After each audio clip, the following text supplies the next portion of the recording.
तो फाइनली जो भी स्टूडेंट आरआरबी पैरामेडिकल वैकेंसी का इंतजार कर रहे थे, अब उनका इंतजार खत्म हुआ। रेलवे ने एक नोटिस जारी किया है जिसमें उन्होंने 600 पैरामेडिकल की वैकेंसी यहाँ पर बताई है, जिसमें आप यहाँ पर देख सकते हैं ये नोटिस जारी हुआ है 22/7/2026 को। इसमें आप देख सकते हैं, इसमें इन्होंने पोस्ट के नाम बताए हैं।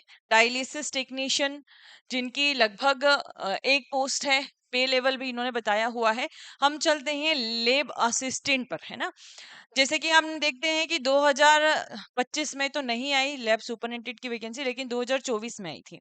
2024 में लैब सुपरिटेंडेंट की भी वैकेंसी थी, लेकिन इस बार भी इन्होंने सुपरिटेंडेंट की वैकेंसी नहीं दी है, ओनली लैब असिस्टेंट ग्रेड 2 की ही वैकेंसी दी है, लेकिन इसमें भी डीएमएलटी रिक्वायर्ड होता है ना। तो इसका पे लेवल 3 रहता है, क्योंकि सुपरिटेंडेंट का पे लेवल तो 6 रहता है, इसका पे लेवल 3 रहेगा। और अप्रूव्ड वैकेंसी इन्होंने 31 बताई है। बाकी पोस्ट की वैकेंसी जैसे नर्सिंग सुपरिटेंडेंट, फार्मासिस्ट, ऑप्टोमेट्रिस्ट, इन सभी की आप यहाँ पर देख सकते हैं कि टोटल वैकेंसी कितनी है। तो इस प्रकार यहाँ पर टोटल 600 वैकेंसी है। सबसे ज्यादा नर्सिंग सुपरिटेंडेंट की वैकेंसी है, 372 पोस्ट है, और पे लेवल इसका 7 है। काफी अच्छा पे लेवल है। देखो सेंट्रल लेवल की वैकेंसी है तो पे लेवल भी अच्छा होगा। जैसे हम यहाँ पर लेब असिस्टेंट ग्रेड 2 की बात करें तो इसमें भी पे लेवल 3 है, तो 27,700 के लगभग आपका बेसिक पे रहता है, और सारा भत्ता वत्ता सब इंक्लूड करके ये भी 40-45 हजार के समथिंग बनता है। तो चलिए इसके बारे में मैं आपको आगे और बताऊं। तो ये जो वैकेंसी आती है आरआरबी की, इसका एग्जाम नेम क्या है? RRB paramedical staff exam 2026। Conducting body कौन कंडक्ट कर रहा है? रेलवे रिक्रूटमेंट बोर्ड इसको कंडक्ट करता है। टोटल 31 वैकेंसी है, जो कि हम लैब असिस्टेंट की बात कर रहे हैं, है ना। पोस्ट कितनी है, मतलब कि पोस्ट कौन सी है? लेब असिस्टेंट ग्रेड 2। एज लिमिट की बात करें तो 18 से 33 साल की एज लिमिट इसमें होती है। कुछ एज रिलैक्सेशन भी होते हैं। अगर जैसे ओबीसी की बात करी जाए तो 3 साल का एज रिलैक्सेशन होता है। एससी एसटी की बात करी जाए तो इसमें 5 ईयर का एज रिलैक्सेशन होता है, लेकिन उसके लिए आपके पास में कास्ट सर्टिफिकेट होना चाहिए, है ना। यहाँ आपको एज रिलैक्सेशन के लिए कास्ट सर्टिफिकेट रिक्वायर्ड होते हैं। सर्टिफिकेट वो भी फाइनेंशियल ईयर के होना चाहिए, है ना। वो भी फाइनेंशियल ईयर के होना चाहिए, यानी कि 1 अप्रैल 2026 के बाद का आपके पास में होना चाहिए, तभी जाकर वो मान्य होगा।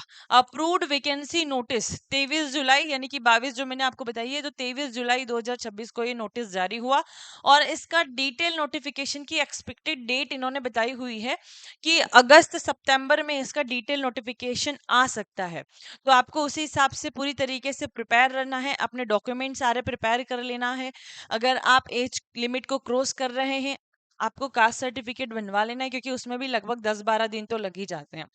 तो जो भी सर्टिफिकेट है, सारे डॉक्यूमेंट आपके प्रिपेयर करके रख लेना है। अगस्त से सितंबर में, अगस्त स्टार्ट हो चुका है, तो अगस्त से सितंबर के बीच में कभी भी डिटेल नोटिफिकेशन आ सकता है। मोड ऑफ एप्लीकेशन ऑनलाइन ही इसमें अप्लाई करते हैं, और एप्लीकेशन फी 500 रहती है जनरल के लिए एंड ओबीसी के लिए, है ना। जनरल एंड ओबीसी के लिए 500 रहती है, और 250 रहती है एससी एसटी पीडब्ल्यूबीडी के लिए। अब देखो इसमें ऐसा होता है कि अगर आप ये सीबीटी बेस्ड एग्जाम होती है, अगर आप एग्जाम में अपेयर हो जाते हैं, है ना, अपेयर होने के बाद, यानी कि अगर आप एग्जाम में बैठे हैं तभी आपके 400 जो है वापस कर दिए जाते हैं। जैसे कि यहाँ पर 500 लग रहे हैं, तो जनरल में और ओबीसी में 400 आपको रिफंड कर दिए जाते हैं। इसमें पूरे के पूरे 250 ही रिफंड कर दिए जाते हैं, ये फिर आपका पूरा फ्री हो जाता है। तो बहुत ज्यादा फीस में नहीं लग रही है। अगर आपकी तैयारी अच्छी है तो आप इसमें बिल्कुल अप्लाई करें, सेंट्रल गवर्नमेंट की वैकेंसी है। सिलेक्शन प्रोसेस इसमें सबसे पहले सीबीटी होती है, फिर डीवी होता है, फिर मेडिकल फिटनेस होता है, और फिर फाइनल मेरिट लिस्ट जारी हो जाती है। इसकी ऑफिशियल वेबसाइट पर ही आपको सारी इन्फॉर्मेशन देखने को मिलेगी, तो आप चेक करते रहिए। बाकी हम भी आपको इन्फॉर्मेशन दे देंगे जब भी ऑफिशियल नोटिफिकेशन आएगा। उसके लिए आप हमारा टेलीग्राम चैनल ज्वाइन कर लीजिए। MLT education point Telegram channel पर वैकेंसी रिलेटेड, एप्लीकेशन रिलेटेड सारी इन्फॉर्मेशन आपको मिल जाती है, और टेलीग्राम की लिंक आपको डिस्क्रिप्शन में मिल जाएगी। ठीक है, तो आप वो ज्वाइन कर लेना ताकि समय पर आपको इन्फॉर्मेशन मिल जाए। अब अगर इसके सिलेबस की हम बात करें कि इसमें पूछा क्या जाता है, तो क्योंकि लैब असिस्टेंट ग्रेड 2 की बात कर रहे हैं हम, जैसे कि मैं आपको बता रही हूँ कि 2024 में भी इसकी वैकेंसी आई थी और 2025 में भी इसकी वैकेंसी आई थी। लेकिन 2025 में इन्होंने केवल और केवल लैब असिस्टेंट ग्रेड 2 की ही वैकेंसी दी, जबकि 2024 में सुपरनेटेड की भी वैकेंसी थी और लैब असिस्टेंट ग्रेड 2 की भी थी। दोनों का देखो पे लेवल भी डिफरेंस है और दोनों की एजुकेशनल क्वालिफिकेशन में भी डिफरेंस रहता है ना। इसमें सुपरनेटेंडेंट के लिए इसमें बीएमएलटी या बीएससी एमएलटी आपके पास में होना चाहिए, तभी जाकर आप इसमें अप्लाई कर सकते हैं। लेकिन लैब असिस्टेंट ग्रेड 2 में आपको केवल और केवल 12th प्लस डीएमएलटी चाहिए, है ना। तो हालांकि बीएमएलटी वाले भी इसमें अप्लाई कर सकते हैं, लेकिन ये है कि इसमें बीएमएलटी है तभी आप अप्लाई कर सकते हैं, क्योंकि ये थोड़ी सी हायर लेवल की पोस्ट है अगर हम लैब असिस्टेंट ग्रेड 2 से देखें तो यहाँ लैब असिस्टेंट ग्रेड 2 में मतलब 2024 में काफी अच्छी वैकेंसी थी। 2024 में यहाँ हम देखें तो इसमें टोटल 27 थी, सॉरी 94 थी और इसकी थी 27। और 2025 में केवल और केवल 12 वैकेंसी थी, है ना। 2025 में केवल और केवल कितनी 12 वैकेंसी थी। इस बार 31 वैकेंसी है, 94 वैकेंसी। तो 2024 में अच्छी थी, सुपरिटेंडेंट भी था, लेबर असिस्टेंट का भी दिया था इन्होंने। लेकिन अब हम देखें तो अभी कितनी दी है लेबर असिस्टेंट के लिए, 31 पोस्ट ओनली। चलो अब इसके एजुकेशन क्वालिफिकेशन पर आ जाते हैं। इसमें आपके पास में 12th साइंस से होना चाहिए, तो आपके पास में फिजिक्स केमिस्ट्री होना चाहिए, साथ में डीएमएलटी आपके पास में होना चाहिए। तो डीएमएलटी प्लस 12 साइंस से आपके पास में है तो आप इसमें अप्लाई कर सकते हैं। इसके अलावा अगर आपके पास में मतलब इससे रिलेटेड कोई सर्टिफिकेट है, सर्टिफिकेट कोर्स है, लेकिन वो कोर्स लगभग 1 साल का होना चाहिए, रिकॉग्नाइज्ड इंस्टीट्यूट से होना चाहिए ना। तो ये सारी चीजें देखते हुए जो सर्टिफिकेट वाले हैं वो भी इसमें अप्लाई कर सकते हैं।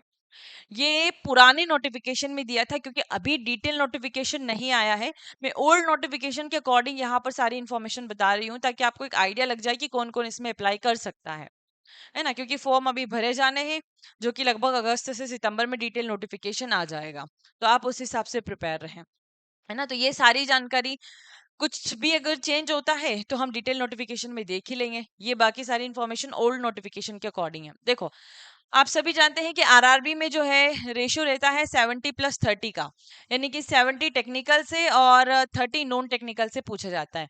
यहाँ देखो नॉन टेक्निकल और टेक्निकल में अगर हम बात करें तो टेक्निकल आपका जो प्रोफेशनल एबिलिटी यानी कि डीएमएलटी से, है ना। डीएमएलटी का जो सिलेबस है बहुत ही अच्छा लेवल रहता है, पेपर का बहुत ज्यादा टफ भी नहीं रहता है, बहुत ज्यादा इजी भी नहीं रहता है, मीडियम रहता है, लेकिन बहुत अच्छा लेवल रहता है, इजीली हम निकाल सकते हैं। देखो नंबर ऑफ क्वेश्चन 70 क्वेश्चन रहेंगे, 70 मार्क्स, 1 क्वेश्चन 1 मार्क का रहेगा। उसके अलावा यहाँ पर ये सारा जो है नॉन टेक्निकल का पार्ट है। नॉन टेक्निकल में आपका जनरल अवेयरनेस रहता है 10 नंबर का, 10 क्वेश्चन रहते हैं। General arithmetic, general intelligence and reasoning आपके यहाँ पर 10 क्वेश्चन इसके रहते हैं, और जनरल साइंस के 10 क्वेश्चन रहते हैं। तो जनरल साइंस में वही क्वेश्चन आते हैं जो लगभग हम पढ़ते हैं, क्योंकि हमारा जो सिलेबस है लगभग वहीं से आपके क्वेश्चन जनरल साइंस के अंदर बेसिक क्वेश्चन रहते हैं बहुत, है ना। तो ये 20 नंबर का आपको ज्यादा इस पर फोकस करना है, क्योंकि देखो नॉन टेक्निकल भी इंपॉर्टेंट होता है। आजकल हम देख रहे हैं, चाहे आप एम्स की एग्जाम ले लो, है ना, एम्स की ले लो, एम्स में हम देखते हैं रेशो कितना होता है। एम्स में होता है 80+20 का रेशो। जैसे एमपी ग्रुप 5 के अंदर हम देखें तो यहाँ पर 75+25 का रेशो होता है। आरआरबी में होता है 70+30 का रेशो, है ना। तो सभी में लगभग नॉन टेक्निकल पूछा जाता है। तो आपको केवल और केवल टेक्निकल की प्रिपरेशन नहीं करना है, नॉन टेक्निकल की भी करना है, क्योंकि टेक्निकल की प्रिपरेशन तो सब करते हैं, सब सोचते हैं कि मैं 70-80 नंबर लेकर आ जाऊं, है ना। 70-80 में वो 60-65 तक तो पहुंच ही जाते हैं अगर वो 80 का टारगेट रखते हैं तो इसीलिए टेक्निकल तो सभी पढ़ते हैं, लेकिन आपको नॉन टेक्निकल भी पढ़ना है, तभी जाकर आपका सिलेक्शन होगा। नॉन टेक्निकल आपको सिलेक्शन दिलाएगा। टेक्निकल आप अच्छा कवर कर लेंगे, गुड, लेकिन नॉन टेक्निकल अगर आपने अच्छा कवर कर लिया तो आप हाईएस्ट मार्क पर जा सकते हैं और आपका सिलेक्शन जो है हो सकता है। ठीक है, तो नॉन टेक्निकल टेक्निकल दोनों हमें कवर करके चलना है। एमएलटी एजुकेशन पॉइंट पर दोनों की प्रिपरेशन आपको करवाई जाती है, टेक्निकल की भी और नॉन टेक्निकल की भी। तो किसी भी एग्जाम की आप प्रिपरेशन कर रहे हो, चाहे आरआरबी की कर रहे हो, एमसीआरई की कर रहे हो, एमपी ग्रुप 5 की कर रहे हो, ईएसआईसी की कर रहे हो, राजस्थान की कर रहे हो, सभी के लिए one of the most advance batch है, जिसे पढ़कर आप किसी भी एग्जाम की प्रिपरेशन कर सकते हैं, जिसमें सारा कंटेंट, सारे सब्जेक्ट आपको बहुत अच्छे से पढ़ाए जाते हैं।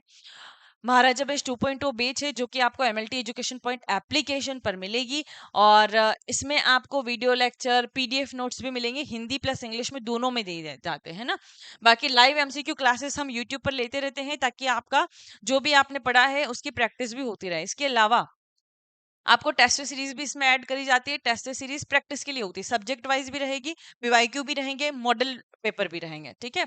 और नॉन टेक्निकल की क्लासेस भी रहेगी, तो टेक्निकल की प्रिपरेशन भी होगी, नॉन टेक्निकल की प्रिपरेशन भी होगी, और प्रैक्टिस भी होगी, और पीवाईक्यू भी मिल गया, ताकि आपको एक बेसिक आइडिया भी लग जाएगी किस टाइप के क्वेश्चन कौन से एग्जाम में पूछे जाते हैं, है ना।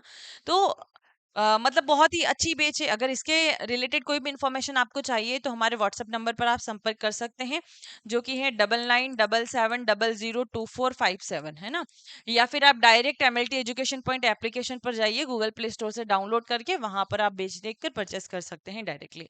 देखो, अगर आपको प्रैक्टिस करना है, सब्जेक्ट वाइज भी करना है, पीवाईक्यू भी देखना है, मॉडल पेपर भी देखना है, टॉपिक वाइज अगर आपको प्रिपरेशन करना है या प्रैक्टिस करना है, तो उसके लिए हमारी ये जो बुक है, आप इससे भी प्रिपरेशन कर सकते हैं, है ना।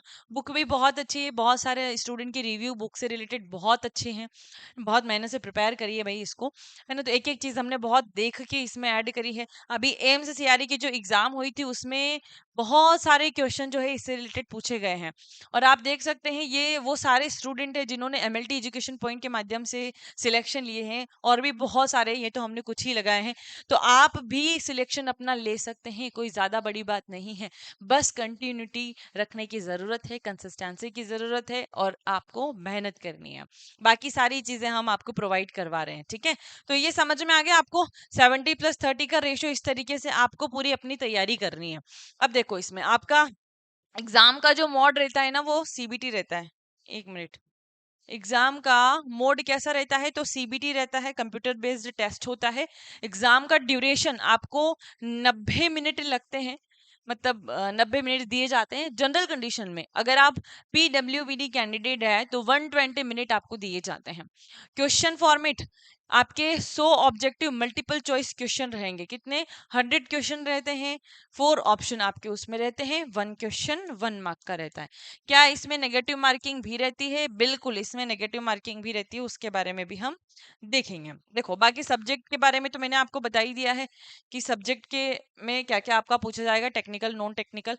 बाकी डिटेल नोटिफिकेशन आएगा तो मैं आपको डिटेल में बता दूंगी नॉन टेक्निकल के अंदर क्या क्या पूछा जाता है, और टेक्निकल के अंदर। टेक्निकल में तो आपको पता ही है, डीएमएलटी में एनाटॉमी, फिजियोलॉजी, बायोकेमिस्ट्री, माइक्रोबायोलॉजी, आपको हिस्टोपैथोलॉजी, साइटोलॉजी, ये सारे सब्जेक्ट पढ़ने हैं, है ना।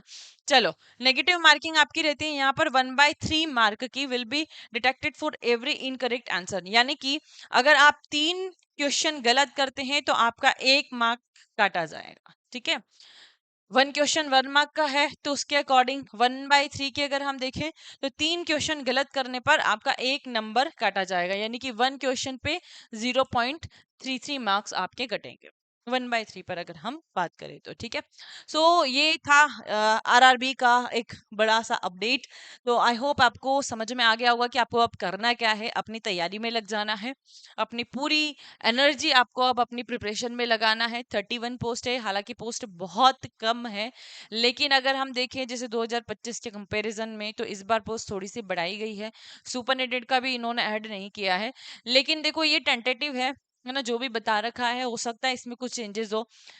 मेरे ख्याल से कम तो ना ही होगी, बढ़ेगी या तो, है ना। और हो सकता है कि नहीं भी बढ़े, इतनी ही रहे, लेकिन आपका नोटिफिकेशन अब कभी भी आ सकता है। तो उस हिसाब से अपने डॉक्यूमेंट आपको प्रिपेयर रखना है और प्रिपरेशन चालू रखना है। बाकी आप हमारे साथ भी जुड़ सकते हैं प्रिपरेशन के लिए, MLT education point application download कर सकते हैं। यूट्यूब पर भी हम हमेशा, मतलब संडे को लाइव क्लासेस लेते हैं, तो लाइव क्लासेस में आप जुड़िए ताकि आपकी प्रैक्टिस भी हो सके। बहुत सारे क्वेश्चन एम्स सीआरई में केवल और केवल लाइव क्लासेस से ही बैठे हैं, एम्स जैसी एग्जाम में। तो ये आरआरबी में तो बहुत ही मतलब अच्छा पेपर आता है ना। कुछ कुछ क्वेश्चन देखो, सभी एग्जाम में कुछ क्वेश्चन थोड़े से हटके रहते हैं, लेकिन वो आपके माइंड बेस्ड क्वेश्चन होते हैं, आप उसको माइंड से सॉल्व कर सकते हैं। लेकिन जहां नेगेटिव मार्किंग होती है, वहां पर आप अपना दिमाग अगर 100% श्योर है तभी लगाए, है ना, अदरवाइज नहीं, वरना नंबर कट जाएंगे उल्टे जुड़ने की जगह। तो चलिए, मिलते हैं जब डिटेल नोटिफिकेशन आएगा। तो आप अपनी प्रिपरेशन कंटिन्यू रखिए। Best of luck, thank you.